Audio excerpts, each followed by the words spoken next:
Hi guys, welcome back to the channel. My name is Devin and I read books, and this is Devin Reads Books, and it is May 5th or 6th or so, and Old School April is unfortunately over. Scoobies did not win, allegedly, alright, supposedly. I don't know that I believe the count, but we didn't get the banner, we didn't get the trophy, so it's irrelevant, I guess. My feelings don't matter. But it was a blast. I had a wonderful time. So a huge shout out to Kelsi and all the other hosts. It was a spectacular event this year. I cannot wait until Halloween-a-thon. We're going to have so much fun.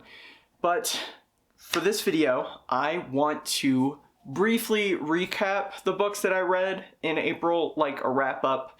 However, I'm not going to go super in depth into all the books that I read because I did a week-long vlog on all of them where I kind of gave my thoughts, but I want to talk about some of my experiences, my ratings, all of that stuff, and then I want to look ahead to the future and the things that I'm going to try to read this month in May. So, first three books that I read, I just realized, oh, haha, I got it right there, were Impossible Creatures by Catherine Rundell, Undersea Quest by Frederick Pohl, and The Book of Three by Lloyd Alexander. I enjoyed all three of these. I loved these two,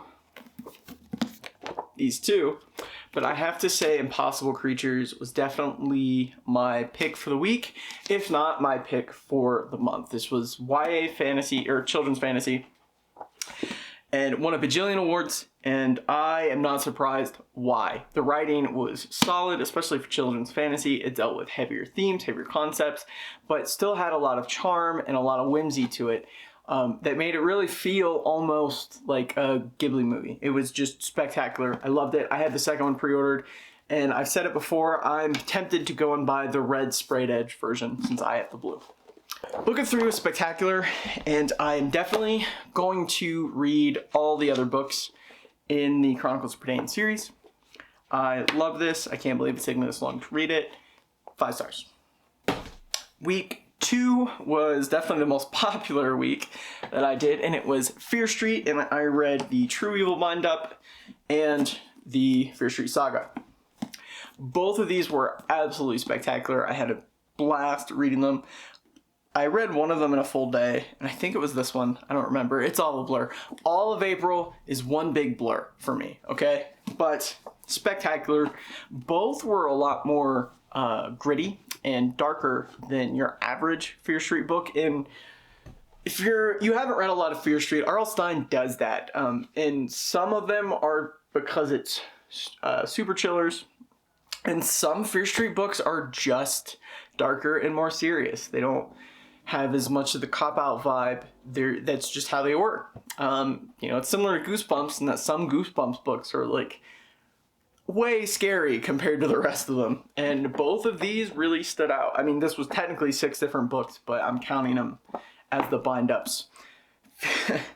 Fear Street Saga, I said in the vlog, is almost comical. It's almost slapsticky in how many of these family members just die, in a way. So that was a really enjoyable experience, just kind of seeing that reading. No, it was definitely this one I read that day. Kind of getting that full brunt of just death, death, death, death, death, death, death. It was hilarious in a way. I had a blast doing that vlog too. I also tried to do skits and comedy for the first time in that vlog. So that was really fun, and it was cool that it was well received. Week 3 was kind of my off week because I caught a little bit of a summer cold. I read Volume 6 of Dinosaur Sanctuary, which is one of my favorite mangas, and Jurassic Park.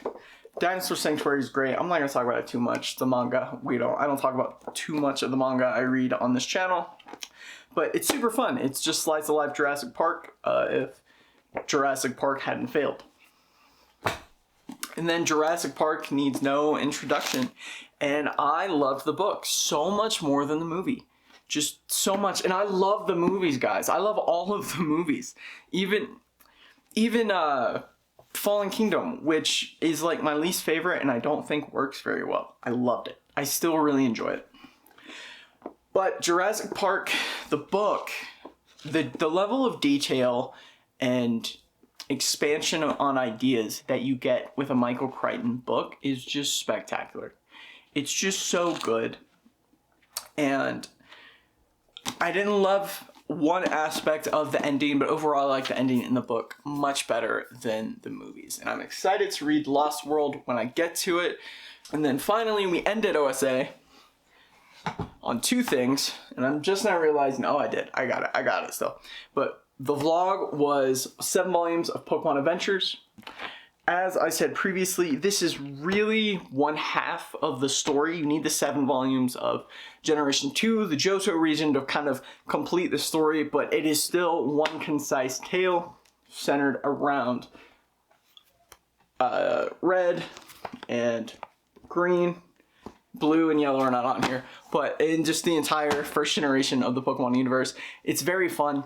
It is very clearly made by people who like the IP and respect the IP and wanted to do some things that are more nostalgic while also kind of respecting the different things, the anime, the movies, and everything that came after.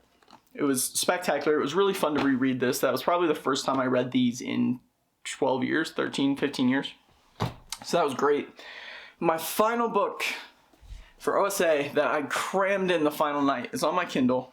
And that was Dungeon Crawler Carl, Book 6, The Eye of the Bedlam Bride.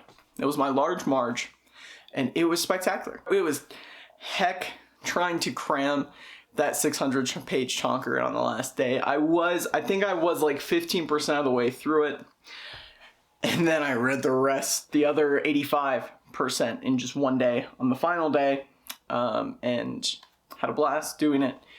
Spectacular book. I think I gave it 3.5 stars.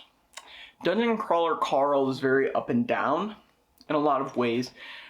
I want to do a longer series review on it in another video, because I have a lot of thoughts, and other YouTubers are talking about the series now, and it makes sense what their complaints are, even though I'm out here praising the series. The things that they are pointing out that aren't working are valid, so I kind of want to break into some of that and compare, contrast different books. And I'm about 25% of the way through book 7, but we'll talk about that in a moment. Book 6, Eye of the Bedlam Bride, spectacular. It was a nice high after coming off of some other stuff. And that was really it for OldSchoolApril. I didn't watch a ton. I shouldn't say that, because I did watch several movies. But last year I watched and played a lot more, and I think I only read like 5 books. This year, obviously, I read a ton more. Had a blast. Once again, thank you, Kelsi. Even though I'm still pretty sure you're wrong and Scooby's actually won in my heart. But I cannot wait for readathon and OldSchoolApril 2026. And that kind of leads us into, what am I going to read for May? Well, I need to finish Blood Over Brighthaven, for starters. I am enjoying this book, and I have some thoughts that I want to talk about on this book. But I've been reading Dungeon Crawler Carl Book 7 all day, and I kind of want to keep going with that. And that is the second book that I'm for sure going to read in May. So, we'll go in a little bit into Blood Over Brighthaven. Just a brief overview. I'm not going to go too deep into plot or story, just because I'm doing a video on it. So Blood Over Brighthaven focuses on this world. Specifically, it focuses really on Siona, who is a woman in Tyrion, in the town of Brighthaven. And she goes to this kind of magical university, blah, blah, blah. And there's ultimately 2 groups of people. There are the Tyranish and the Quen. And then we kind of get Siona's perspective of coming up in academia, or this world's version of academia, as a woman. And then there's obviously themes of oppression and whatnot between the Quen and the Tyranish. But there's some big mystery, some shenanigans are kind of happening behind the scenes at this magical university. So it is very dark academia in that way. And that's all I'm going to say about it. I don't want to go too into detail. I have a ton of notes. I have a ton of stuff I want to talk about with it. But I am also only about halfway through. So the big fun stuff really is just starting. And then Dungeon Crawler Book 7, The Inevitable Ruin, which I cannot talk about at all, because the main plot of the book so far is spoilery.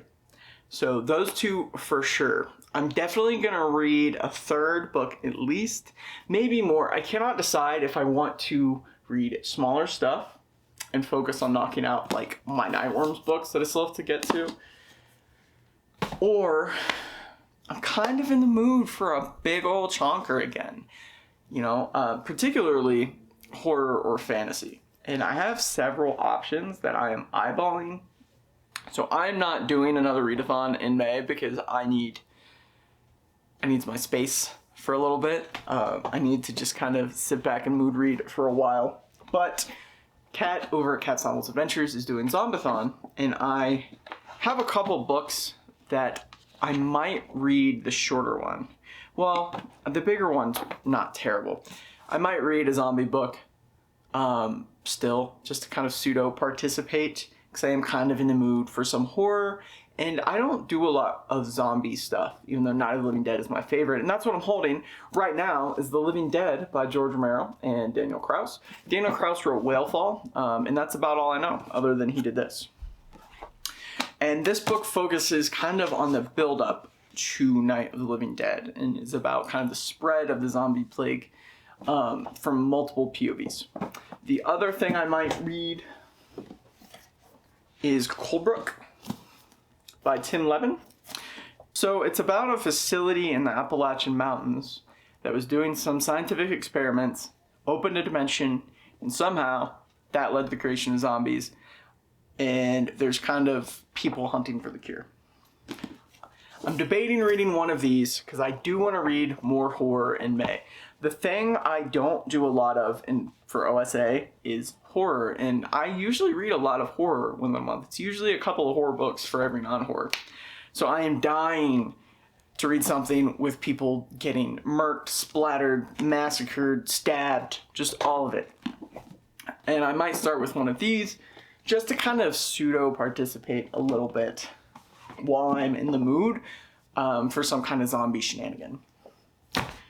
I also am debating, I just realized I don't have them here they are. I don't have them next to each other, but I kind of want to read some of my shorter horror books, my novellas type of stuff. So I might pair Tenders of Flesh and The Unworthy. And then I had another one laying around that I don't remember. Here it is.